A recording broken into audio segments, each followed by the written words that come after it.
Meacham Park was an individual community, but it annexed with Kirkwood.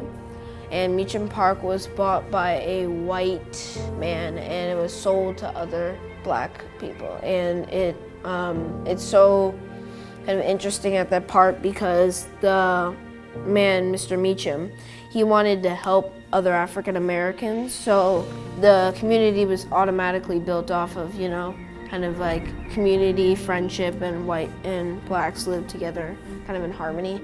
Meacham Park is a historically black community, and it was, at one point, it stood alone as a community on its own. Well, I learned that it was a lot tougher to live there in the earlier years because there wasn't running sewers, there wasn't running water in some houses.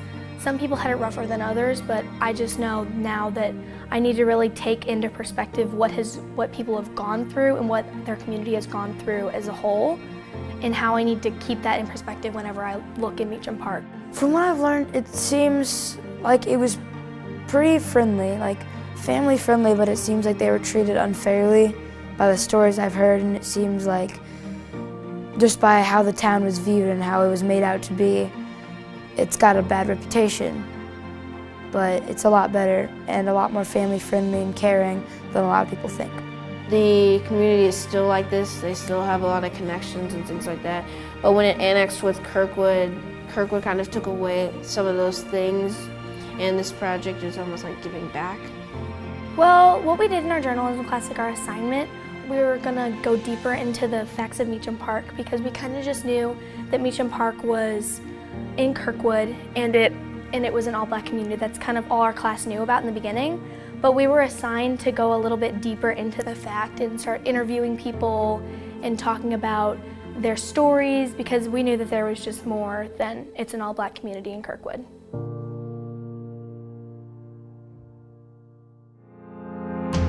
So the Connecting the Community Through the Arts project that our journalism class is doing is really taking a part of Meacham Park history, and the kids are researching and writing stories, and then it will be turned into actual written stories. But then the arts part of it, there will be the creative side, people who will take the stories and turn them into maybe poetry or a play or visual, some kind of visual art. The objective of the project is to get the students writing and connecting them, I think first and foremost, connecting them to a community of Kirkwood that they are probably, and as we've learned, they are not familiar with.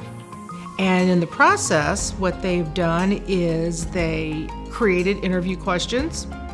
They actually interviewed people who have lived in the community or have relatives that lived in the community or worked in the community. And then in groups and also individually created stories to tell the story of Meacham Park.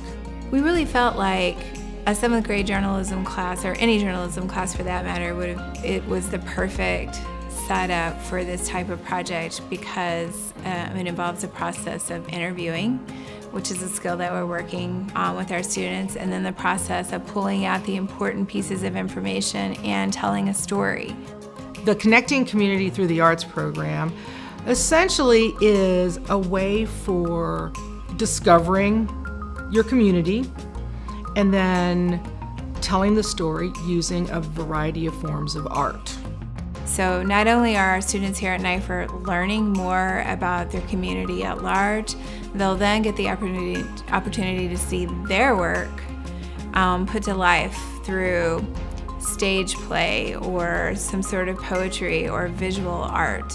They'll also get to see their stories published and be able to view those at the library here at school and in the community or at City Hall. Some students took great pride in becoming a part of this project. Their stories that they wrote are stories that you could probably read in a newspaper.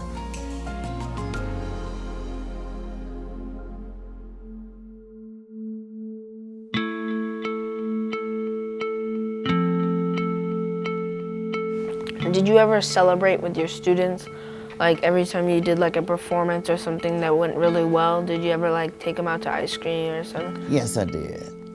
A lot of times, sometimes I didn't go in with them, and they didn't know why.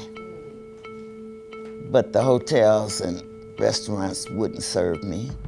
So for the teachers and students at your schools that you went to that were prejudiced, how did that affect you like personally?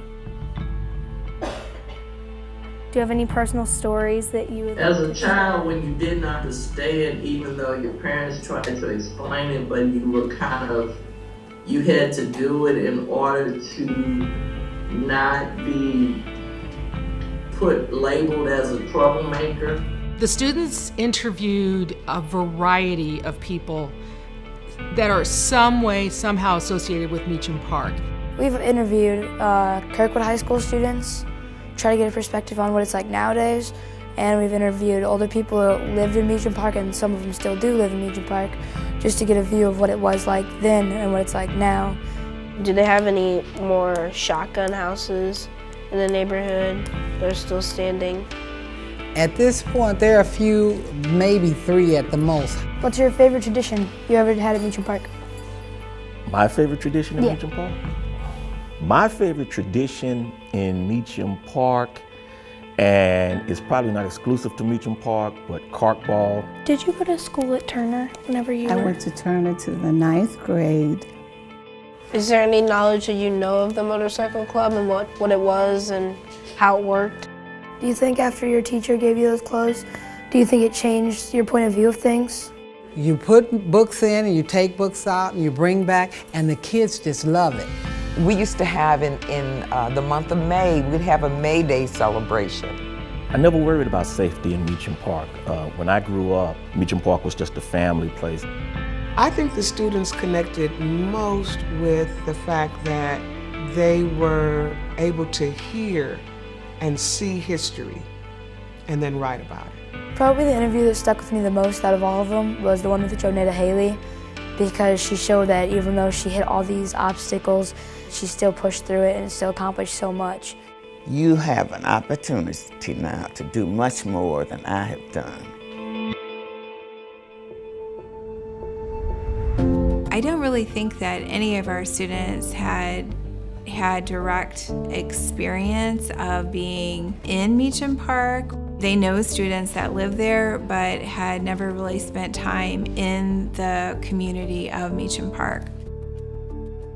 Well, the field trip to Meacham Park, we took a bus over to Meacham Park and we met with the pastor, Pastor Ike, and we walked all around Meacham Park and we stood in their parks and we got to learn a lot more than it would have just been like our teachers telling us, because it was somebody that actually has lived there before and they knew the people that were in Meacham Park and they knew what it felt like to live there. These were all shotgun houses along here. Yes, all of these were shotgun houses. And over here, Meacham Park, even when I was born, these were dirt streets. Standing on the grounds where things took place gave the students a little more opportunity to kind of feel one-on-one with what they were doing. And this was the center of all the attractions for anything that happened in Meacham Park. You know, this is where we gathered at here. It's very authentic to have them in the space so that they can see it for themselves. And for them to stand there and realize how much the corporate buyout of that land and the development, the shopping development, had impacted that community was really powerful. They could not really get their minds around that based upon the conversations that we were having. That was a great field trip. It really helped with the development of this project. We were all there in Meacham Park whenever we were trying to learn about it, and we walked up and down like some of the streets, and it gave us just a lot more perspective on it because we saw it. Sometimes all it takes is one person. All it takes is one person doing something, exposing something, telling a truth. As journalists, you all are journalists, right? Right, okay. Tell the truth. Make that your core. It's black and white. Just know where your ethics, your moral center lies.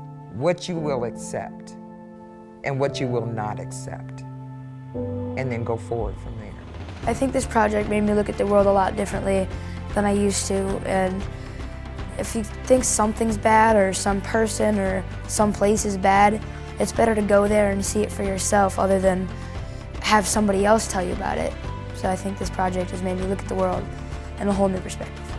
Part of what we've done in the classroom is to talk about what are good questions, what could we ask, what will get you to a more deeper understanding of the person that you're interviewing. In journalism, it's all about getting the details. And we picked out every single little detail of Meacham Park and we put it all into this huge project. And it was amazing with all we did with it. You know, typically when we talk to students at this age about racism, they don't experience it in their day-to-day lives because we've made progress with civil rights and treating people equally. However, it's still there. I think they were flabbergasted sometimes by the stories, particularly the older residents. And they really needed to hear that this is something that we have to continue working on. There is definitely improvement in their writing skills. The work that they came up with in the end is incredible writing. While remembering what Meacham Park looked like in the 1970s, John Bennett drove through Meacham Park about 5 years ago when he was in town. I don't know if it's a good or bad change for the community, John said, thinking out loud. Some people still don't have internet or cell phones. Although she tried to solve this problem, this may be a project that will never be fully complete. Being a Christian is very important to Ike, and that is why he continued to honor his religion by becoming a pastor. His family, friends, and church have made a large difference in his life and who he is today.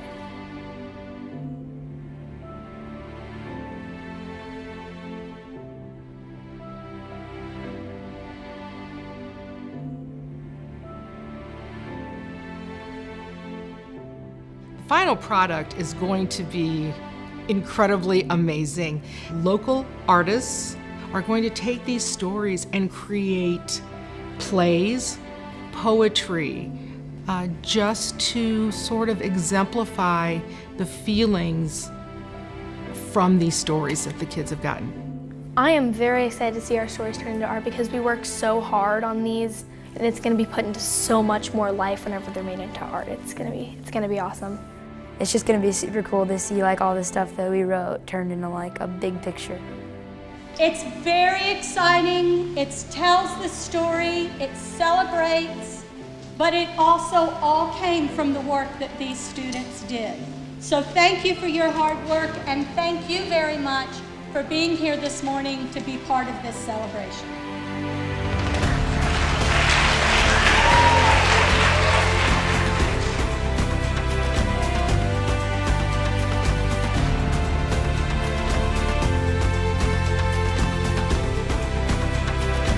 To watch them go from, what are we doing, to look what we've done was a major plus. Listening to some of their stories, I was moved to tears. I was choked up. I can't believe what they have produced. I think it's going to make an impact on the community. I'm hoping the community of Meacham Park appreciates how truthful these students were in their stories.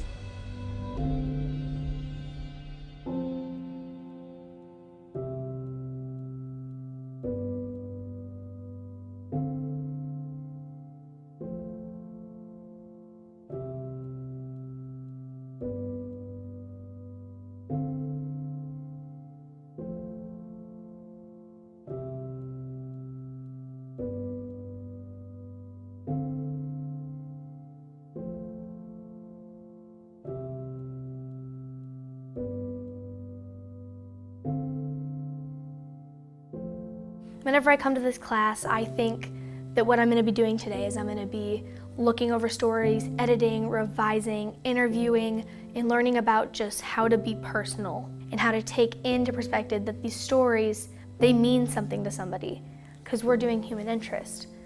These stories are somebody else's stories that they want to be told.